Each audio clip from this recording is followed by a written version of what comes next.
வணக்கங்களே, Sri Kuberan TV நேயர்கள் லக்ஷ்மணன் அன்பு வணக்கங்கள். இப்போ நம்ம பார்க்க போது வார ராசி பலன் 9ஆம் தேதியிலேருந்து 15ஆம் தேதி வரை எப்படி இருக்க போதுன்னு பார்க்க போகிறோம். ஸோ எப்போதுமே சொல்கிறதாங்க, லக்னத்துக்கு பாருங்கள், ராசிக்கு பார்ப்பதோட லக்னத்துக்கு பார்க்க ரொம்ப பர்ஃபெக்டாக இருக்கும். உதாரணமாக ஒரு மகர லக்னம் ரிச்சிக ராசினா நீங்கள் ரிச்சிக ராசிக்கான பலன்களை பார்க்கறத மகர ராசிக்கான பலன்களை பார்க்க ரொம்ப பர்ஃபெக்டாக இருக்கும். முதல்ல வர்றது பொது பலன்கள், அதுக்கப்புறம் தசாபுக்தி பலன்கள். ஸோ உங்களுக்கு என்ன தசாபுக்தி அந்தரங்கள் வருதோ அதை மிங்கிள் பண்ணி பாருங்கள், ரொம்ப பர்ஃபெக்டாக இருக்கும். வீடியோவில் ஒரு சூப்பரான ஒரு டிப் ஆஃப் த வீக் இருக்குது, மறக்காமல் பாருங்கள். ரிஷபராசி. ஸோ ரிஷபராசிக்கு வந்து பார்த்திங்கன்னா உங்களது ராசி அதிபதி சுக்கிரன் வந்து பார்த்திங்கன்னா உங்களுக்கு 12 இருக்கும்போது சுப நிகழ்ச்சிகள் சார்ந்த விஷயத்துக்காக நிறைய செலவு பண்ணுறமான விஷயங்களை நிறைய ஏற்படுத்தும். அதனால் கொஞ்சம் வந்து செலவுகள் இருக்கும். அதே நேரத்தில் வந்து பார்த்தீங்கன்னா அது கேதுடைய சாதத்தில் இருக்கும்போது மனைவி நிறைய கேள்வி கேட்கறமான விஷயங்கள்லாம் நிறைய இருக்கும். ஸோ அதை கொஞ்சம் பார்த்துக்கோங்க. ரிஷப லக்னமாக ரிஷபராசிக்காரருக்கு வந்து உங்களுக்கு 2ஆம் அதிபதி புதன் ஆட்சி பலத்தோடு இருக்கும். புத்திசாலித்தனமாக நிறைய விஷயங்களை பேசுகிறது, ட்ராவல் மூலியமாக நல்ல ஒரு பணம், ஸோ நல்ல ஒரு பிரயாணம் மூலியமாக நல்ல பணம் சம்பாதிக்கிறதுனால விஷயங்கள்லாம் சூப்பராக இருக்குங்க. அதுக்கு 3ஆம் அதிபதியான சந்திரன் வந்து 7 இருக்கும்போது கணவன் மனைவிக்கு நடுவில் வந்து தேவையில்லாத ஒரு சந்தேகங்கள், அதனால் சின்ன சின்ன மன உளைச்சல் வரதுக்கான வாய்ப்பாக ரொம்ப கவனமாக இருக்கணும். 4ஆம் அதிபதியான சூரியன் வந்து ராசியிலே இருக்கும்போது ஏதாவது புதிய சொத்துக்கள் வாங்கலாம், வண்டி வாங்கலாங்கிற எண்ணங்கள்லாம் ரொம்ப நல்லாயிருக்கும். ஸோ அது வண்டி வாங்கலாங்கிற ஆசைகளும் வரதுக்கான ரொம்ப நல்லாயிருக்கு. ஸோ அது ஒரு சிறப்பான விஷயங்கள் தான். ஸோ அதுக்கப்புறம் வந்து 5ஆம் அதிபதியான புதன் 2 இருக்கும். குழந்தையோட வளர்ச்சி சூப்பராக இருக்கும். ஸோ ஒரு பெரிய லெவலில் வந்து குழந்தைக்கு முன்னேறதை பார்க்கும்போது ரொம்ப சிறப்பான விஷயம், நல்ல விஷயங்கள். 6ஆம் அதிபதி வந்து உங்களுக்கு வந்து 12 இருக்கும்போது வேலை விஷயங்களுக்காக நிறைய அலைச்சல்கள் இருக்கும். கடன் சம்மந்தமான விஷயங்கள்லாம் கொஞ்சம் விரயம் பண்ணுறமான விஷயங்களாகும், கொஞ்சம் கவனமாக இருக்கணும். அதுக்கப்புறம் உங்களுக்கு வந்து 7ஆம் அதிபதியான செவ்வாய் வந்து 4 இருக்கும்போது திருமணம் கைகூடி வர்றதுக்கான வாய்ப்புகள் இருக்குது. ஸோ தாயார் வழியில் வந்து ஒரு திருமணம் கைகூடி வர்றதுக்கான வாய்ப்புகள் ரொம்ப சூப்பராக இருக்குங்க. ஸோ அதுக்கப்புறம் வந்து நல்ல வியாபாரம் சேர்ந்த விஷயங்கள் கொஞ்சம் கம்ஃபர்ட்டாக பண்ணுறமான விஷயங்கள்லாம் ரொம்ப நல்லாயிருக்கு.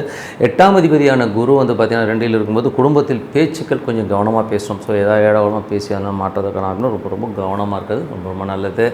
அதுக்கப்புறம் 9ஆம் அதிபதியான சனி வந்து பார்த்திங்கன்னா இப்போ உங்களுக்கு வந்து 11 இருக்கும்போது நல்ல லாபங்கள், வெளிநாடு சார்ந்த விஷயம் நல்ல லாபம் வரதுக்கான ரொம்ப சிறப்பாக இருக்குது. அதுக்கப்புறம் மட்டுமல்ல தொழில் ரீதியான விஷயம் பெரிய லாபங்களை அளித்ததுக்கான ரொம்ப சூப்பராக இருக்குங்க. ஸோ 11ஆம் அதிபதியான குரு வந்து பார்த்தீங்கன்னா 8ஆம் அதிபதியாக இருந்து அவர் வந்து 2 இருக்கும்போது கொஞ்சம் கவனமாக பேசணும். நண்பர்கள் மற்றும் மூத்த சகோதர சம்மந்தமான விஷயம் சின்னதாக வந்து வாக்குவாதங்கள் வர்றதுக்கான ரொம்ப கவனமாக இருக்குது, ரொம்ப ரொம்ப நல்லது. அதுக்கப்புறம் 12ஆம் அதிபதியான செவ்வாய் வந்து அவங்களுக்கு வந்து 4 இருக்கும்போது வீடு சம்மந்தமான விஷயம் கொஞ்சம் பராமரிப்பு வேலைகள், கொஞ்சம் வந்து மெயின்டெனன்ஸ், வண்டி மெயின்டெனன்ஸ்லாம் கண்டிப்பாக இருக்குங்க. ஸோ இதுவரை பார்த்தது பொது பலன்கள். இப்போ பார்க்க போகிறது தசாபுக்தி பலன்கள். ஸோ தசாபுக்தி பலன் வந்து ரிஷப லக்னமாக இருந்து சூரியன் தசாபுத்தின்னு சூரியன் வந்து பார்த்திங்கன்னா உங்களுக்கு வந்து இப்போ ராசியிலே இருக்கார். ஸோ தாயார் பிரிஞ்சிருந்தாங்கன்னா அவங்க வந்து பார்க்கறதுக்கான வாய்ப்பு இருக்குது. வண்டி வாகனங்கள் புதுசாக வாங்கணுங்கிற எண்ணங்களே கண்டிப்பாக ஏற்படுத்தும். ஏதாவது வீடு வாங்கலாமா, சொத்து வாங்கலாமன்றவங்களும் கண்டிப்பாக இருக்குங்க. ஸோ சில பேர் வந்து மாடியில் வந்து ஏதாவது வீடு கட்டலாமாங்கிற எண்ணங்களும் கண்டிப்பாக ஏற்படுத்தும்.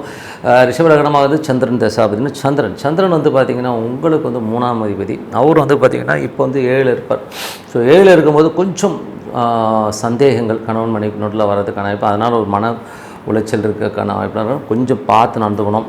ஸோ மெய்ப்பொருள் காண்பது அறிவு, அதுதான், வேறு ஒன்றும் கிடையாது.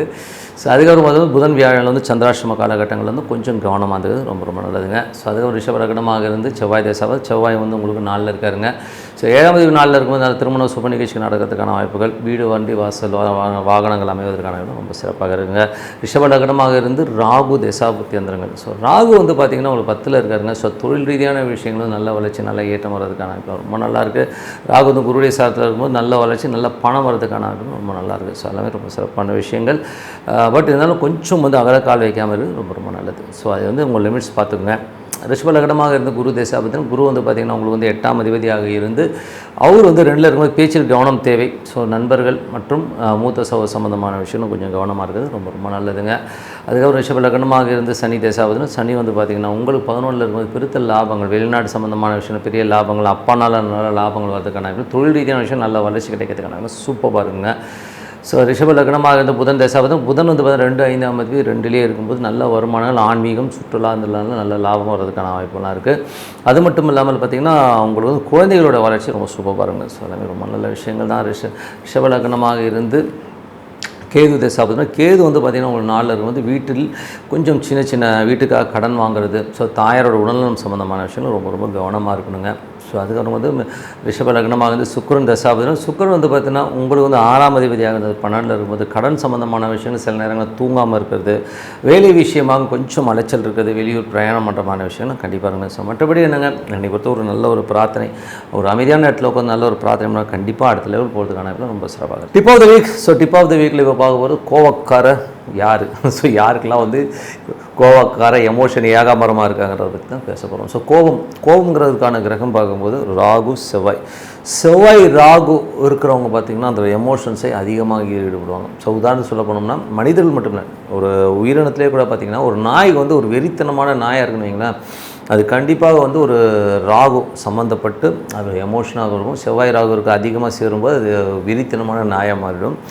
அது இருக்கிற இடமும் அது வந்து பேஸாக உருவாகும். ஸோ உதாரணம் ஒரு மனிதருக்கு அந்த மாதிரி விஷயம் எப்படி வரும்னா, ஒருத்தர் வந்து லக்னத்திலேயே வந்து செவ்வாய் ராகு சம்மந்தப்படுறது, செவ்வாய் நட்சத்திரத்தில் ராகு இருக்கும்போது அவன் ரொம்ப எமோஷனாக இருப்பான், கத்துவான், திட்டுவான், ஒரு மாதிரி ஆக்ரோஷமான விஷயங்களை கண்டிப்பாக ஏற்படுத்துவாங்க. ஸோ அது ஒரு பெரிய ப்ராப்ளம்.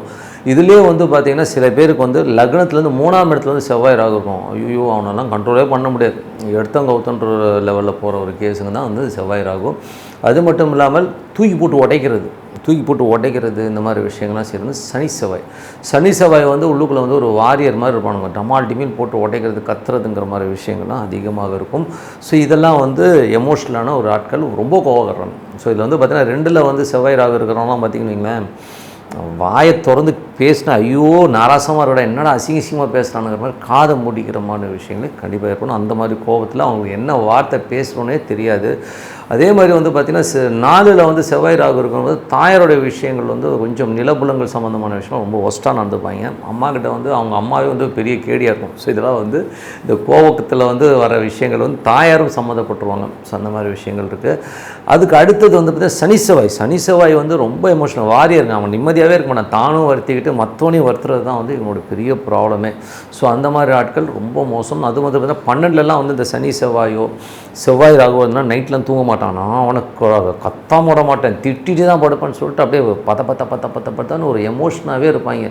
இவங்களாம் திருத்த முடியுமான்னா ஒரே வழி என்னென்னா வழிபாடுன்னும் போது ஏதாச்சும் வந்து ஒரு கொஞ்சம் உக்கிரமான தெய்வங்கள் கொஞ்சம் எமோஷனான, அது ஒரு காளி சூளி இந்த மாதிரி உக்கிரமான தெய்வங்களை வழிபாடு பண்ணுறது. அதுவும் வந்து பார்த்திங்கன்னா அப்படி வழிபாடு பண்ணி அந்த அபிஷேகங்கள் பண்ணும்போது கொஞ்சம் அந்த உக்கிரங்கள் தண்ணீரத்துக்கான வாய்ப்பு நிறைய இருக்குது. எனக்கு தெரிஞ்சு ஒரு பையன் இருக்கான், அவன்லாம் வந்து பார்த்திங்கன்னா செவ்வாய் ராகு. ஸோ அவன்லாம் வந்து அப்படியே பேசவே முடியாது, அப்படியே தெரியும், அப்படியே வெடிக்கிற மாதிரி பேசுவான், அப்படியே அவ்வளோ மோசமான ஒரு பேச்சு. 2ல் செவ்வாய் ராகு இருக்கிற ஒருத்தனை தெரியும், அவன் பச்சையாக பேசுவான், அவ்வளோ கேவலமாக பேசி எமோஷனாக இருக்கிற ஆட்கள் கண்டிப்பாக செவ்வாய் ராகு இருக்கும், சனி செவ்வாய் இருக்கும். சரி, இல்லை பிடிவாதக்கார யாரான்னு பார்த்திங்கன்னா வக்ர கிரகங்கள். ஒரு சில ஜாதகங்கள்லாம் 3 கிரகம் 4 கிரகம்லாம் வக்கரமாக இருக்கும். அவனை மாதிரி ஒரு ஏடா கூட பார்க்கவே நாய்வால் நிமித்தவே முடியாது. ஸோ அந்த அளவுக்கு ஒரு தமாசான ஆட்கள். ஏன்னா அவன் நம்மகிட்ட எல்லாமே தலையாடி கேட்டுப்பான். அதுக்கப்புறம் பார்த்திங்கன்னா அவன் செய்கிறது தான் செய்வான். ஸோ அந்த மாதிரி கொஞ்சம் ஏடா கூடலாம் யாரானா 3 கிரகம் 4 கிரகம் ஒரு ஜாதகத்தை வக்கரமாச்சுன்னா அவன் வந்து ஏடாகணும். அது மட்டும் இல்லாமல் கூடவே வந்து செவ்வாய் ராகுன்னு வச்சுங்க, அவனை மாதிரி ஒரு கோவக்கார பையில பார்க்க முடியாது, எமோஷன் ஏகாம பார்த்தா பார்க்கவே முடியாது. சனி செவ்வாயும் ஃபைட்டர், பட்டையை கிளப்பிட்டு அடித்து நொறுக்கிட்டு வாடுங்க. ஸோ இந்த மாதிரி ஒரு தமாஷா நாட்கள்லாம் இருக்கிறாங்க.